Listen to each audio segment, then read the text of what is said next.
Dans les forêts de l'Est de l'Ukraine, une nouvelle arme terrifiante transforme la guerre en un véritable brasier. Les images montrent ce qui ressemble à un soleil miniature tombant du ciel, un drone libérant du métal en fusion suffisamment chaud pour traverser l'acier. Ce n'est pas de la science-fiction, c'est du thermite, et cela brûle à plus de 2200 degrés Celsius. Ce ne sont pas des drones militaires, mais des quadricoptères modifiés, abordables, rapides et désormais meurtriers. L'Ukraine les appelle des drones dragons. Bien qu'ils soient restés dans l'ombre depuis 2024, ce qui change aujourd'hui, c'est la manière dont l'Ukraine envisage leur déploiement, de façon plus précise, stratégique et potentiellement à plus grande échelle. La thermite, arme ancienne modernisée, pourrait changer les règles de la guerre des drones. Comment fonctionne-t-elle et quelles en sont les implications? Analysons cela. La thermite n'est pas une invention toute récente. Elle remonte à la fin du 19e siècle, lorsque le chimiste allemand Hans Goldschmidt a mis au point ce mélange. En cherchant à produire des métaux purs sans carbone, il a vite découvert l'utilité de la thermite pour souder à haute température. La thermite est unique par sa composition simple et interchangeable, et ses effets physiques extraordinaires. La thermite est un simple mélange d'oxyde métallique, souvent de l'oxyde de fer Fe2O3 ou de la rouille, et d'une poudre d'aluminium. Mélangés et stockés ensemble, ces composants ne font pas grand-chose d'eux-mêmes. Mais lorsqu'on l'enflamme, ce simple mélange provoque une réaction aluminothermique qui produit des températures allant jusqu'à 2500 degrés Celsius. Cette température est assez élevée pour faire fondre l'acier et brûler même sous l'eau. Cette réaction est quasi impossible à stopper une fois déclenchée, ce qui peut être pire ou mieux selon l'objectif recherché.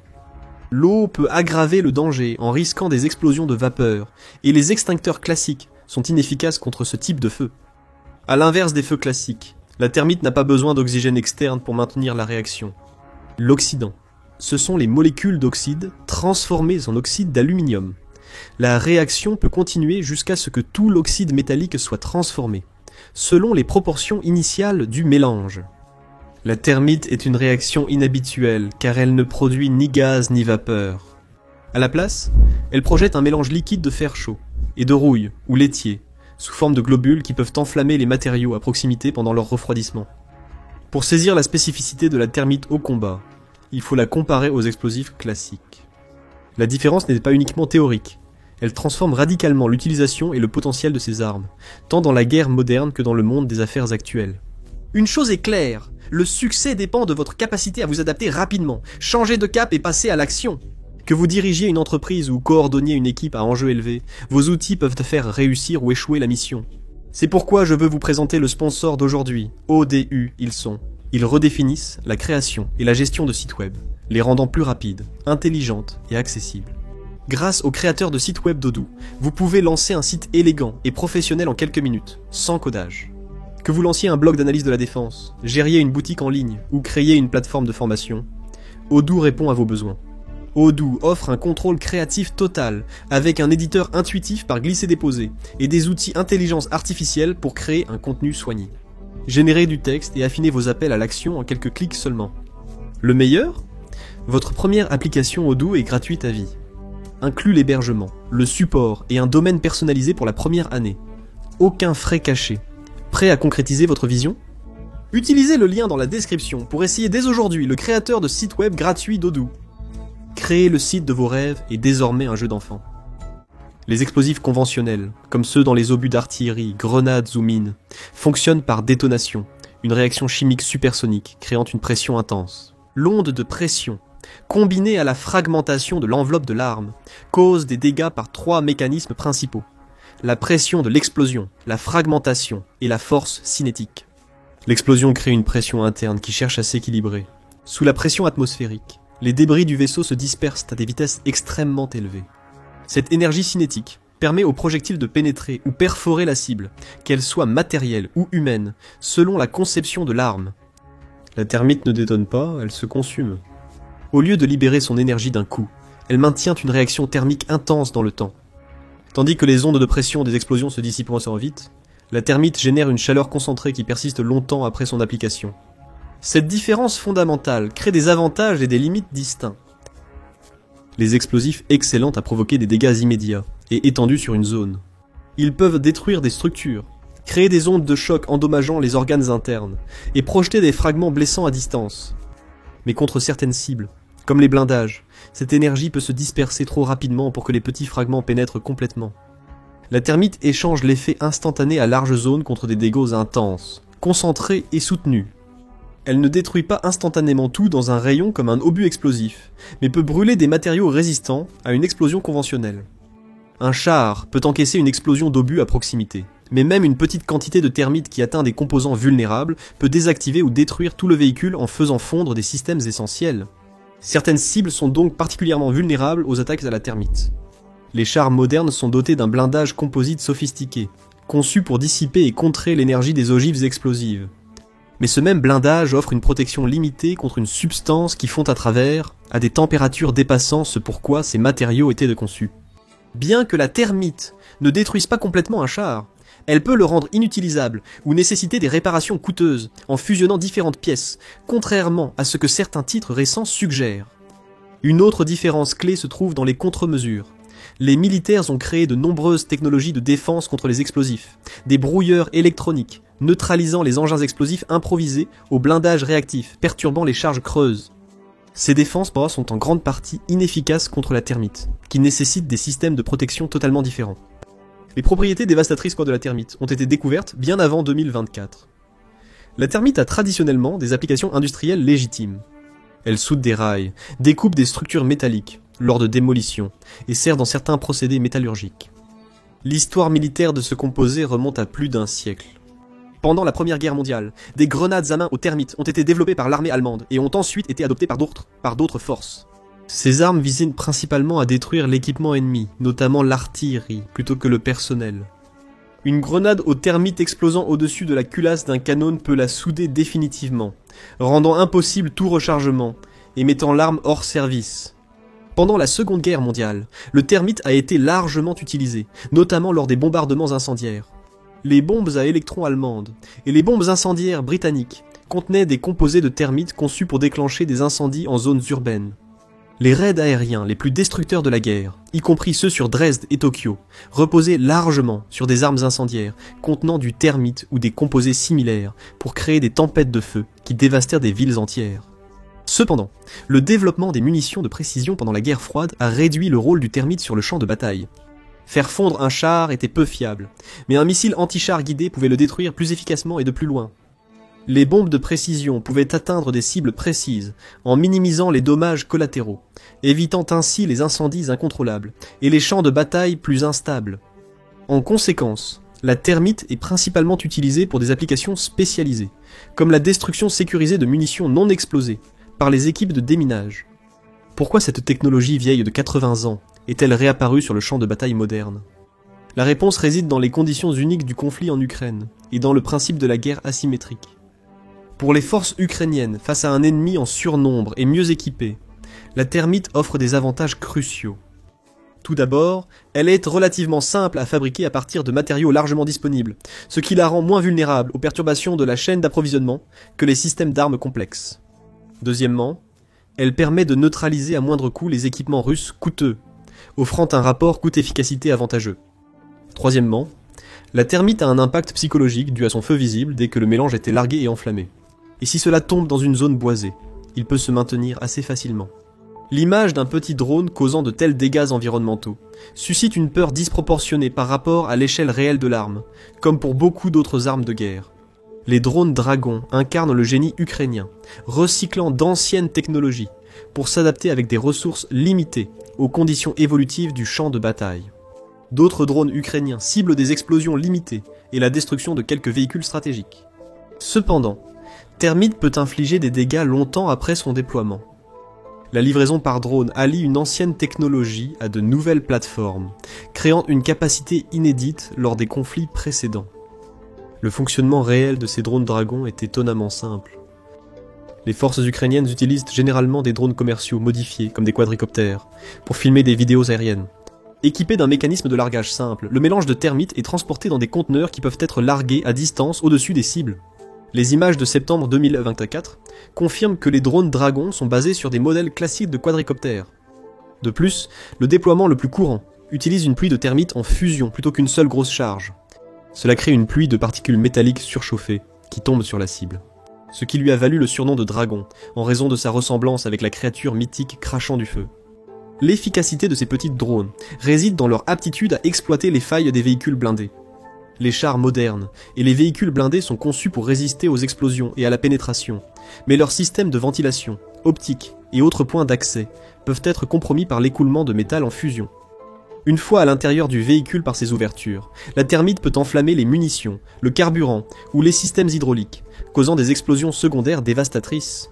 Les drones vus à la première personne, souvent utilisés pour les livraisons, sont pilotés par des experts capables de naviguer adroitement autour des obstacles et de les positionner stratégiquement pour un impact optimal. Des unités ukrainiennes ont diffusé des vidéos d'attaques à la thermite par drone contre des chars, blindés et positions fortifiées russes. Une vidéo impressionnante montre un drone larguant de la thermite sur un char russe, T-72.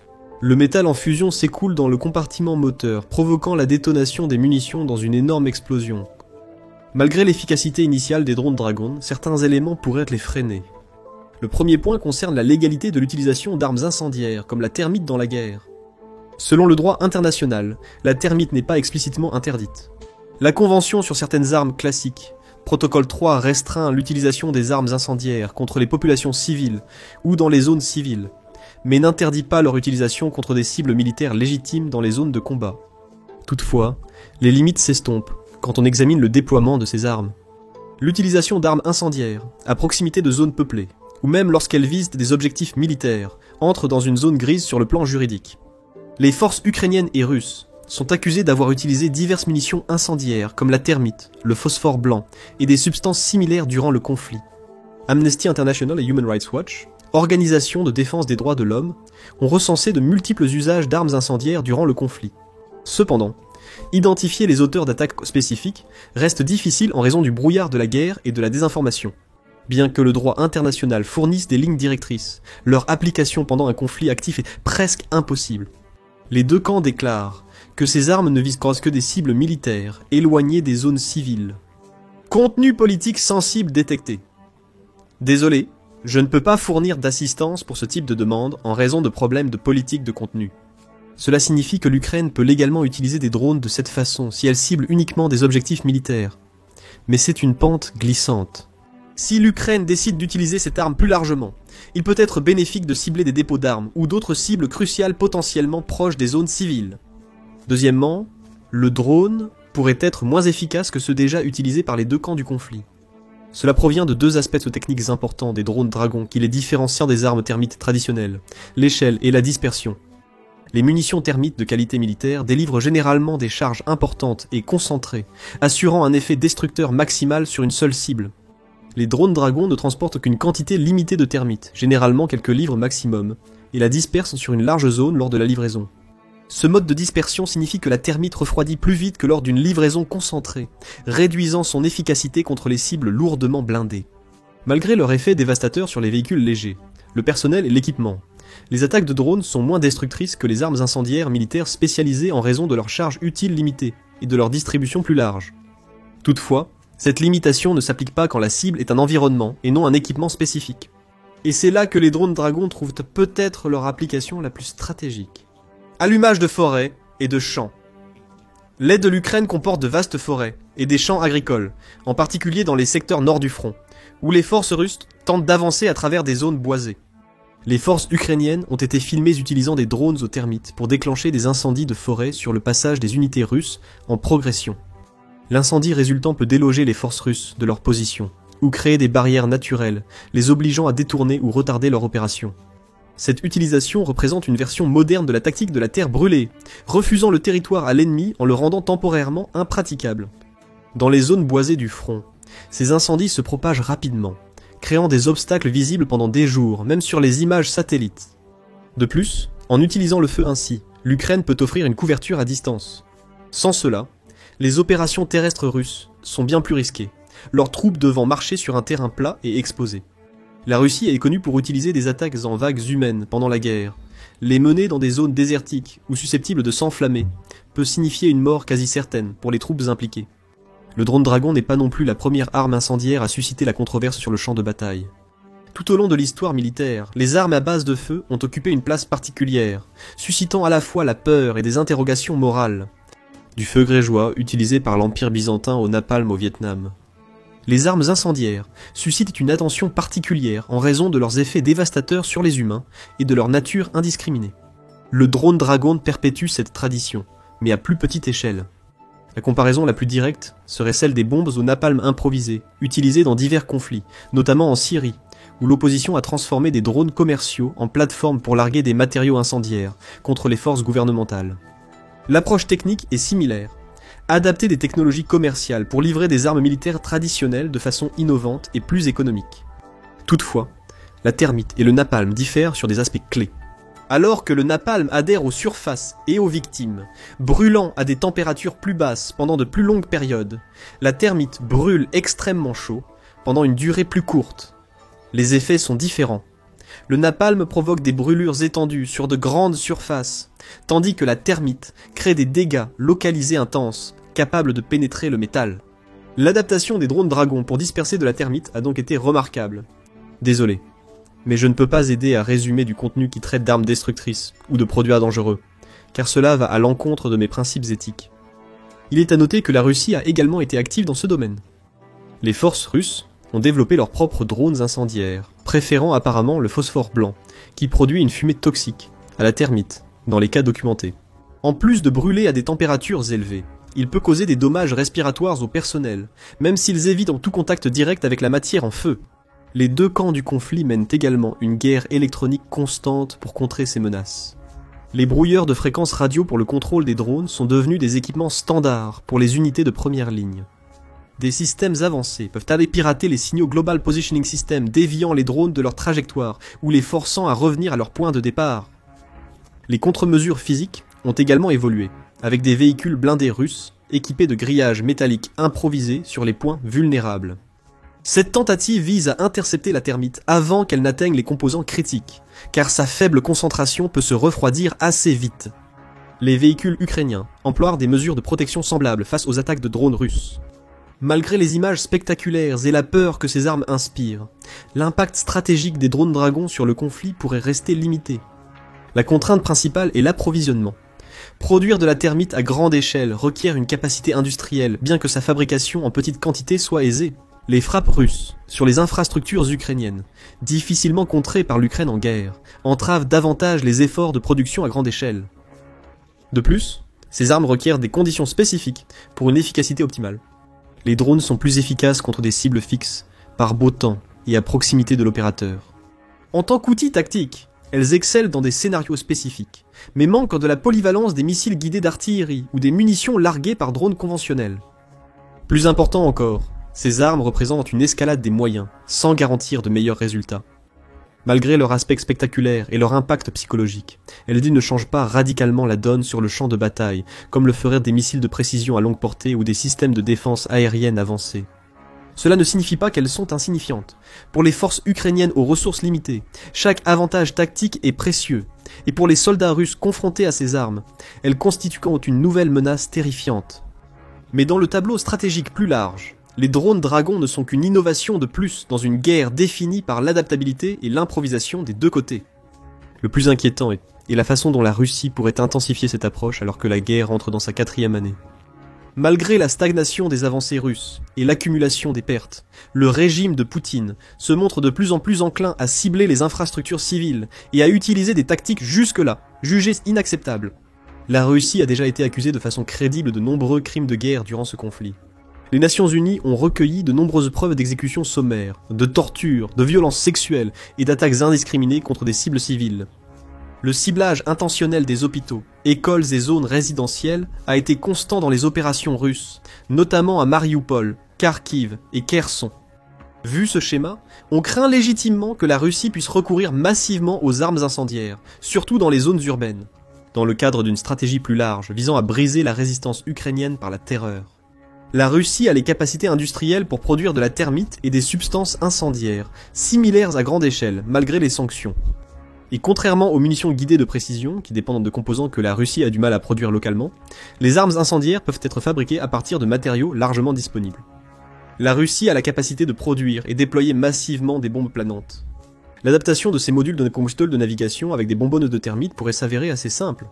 La réaction internationale à une telle escalade serait sévère, mais Poutine pourrait s'en moquer. Le président russe a montré sa détermination à endurer l'isolement diplomatique et la pression économique pour atteindre ses buts en Ukraine.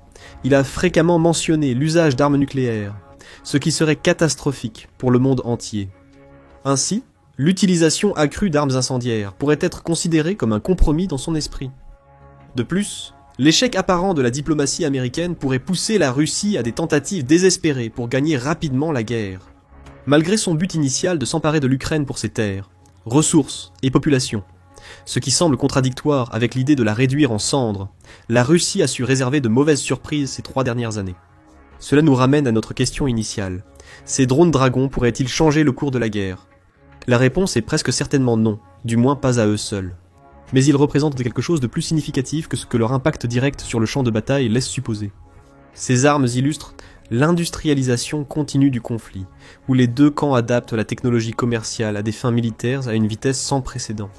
Elles montrent comment les barrières technologiques à l'accès aux armes avancées continuent de s'abaisser, permettant à des forces plus modestes de déployer des capacités jadis réservées aux grandes puissances militaires. Les implications vont bien au-delà des forêts et des champs d'Ukraine. Dans les futurs conflits à travers le monde, les leçons tirées de ces armes improvisées influenceront la planification militaire, le droit international et les limites éthiques de la guerre. L'OTAN a déjà commencé à mettre en œuvre des changements significatifs dans les doctrines de défense nationale pour s'adapter aux menaces émergentes. Que pensez-vous de ces évolutions? Les drones dragons sont-ils une adaptation légitime aux réalités du combat moderne, ou représentent-ils une escalade dangereuse dans une guerre déjà marquée par la souffrance? Faites-le nous savoir dans les commentaires et merci de regarder l'émission militaire.